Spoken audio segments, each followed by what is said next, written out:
கர்த்தர் நல்லவர். ஆதியாகமம் 49:24 அம்புகளை யோசேப்பின் மேல் எய்தபோது அவனுடைய வில் உறுதியாய் நின்றதாம். என் அன்பிற்குரியவர்களே, உலகம் அம்புகளை நம்ம மேலே எய்யும்.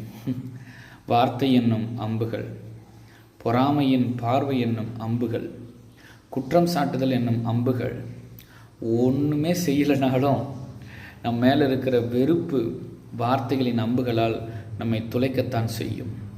யோசேப்பை வில் வீரர்கள் மனமடி வாக்கி அவன் மேல் எய்தார்கள்.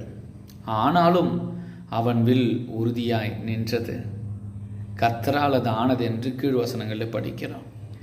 எத்தனை மனிதர்கள் எத்தனை அம்புகளை உங்கள் மேல் எய்தாலும், வில் வீரர்கள் உங்களையும் என்னையும் மனமடி வாக்கினாலும் நம்முடைய வில் உறுதியாய் நிற்கும். நம்மை சூழ்ந்திருக்கிற ஆண்டவர் நம்மை காப்பாற்றுவார். இயேசுவின் நாமத்தில் ஆமென்.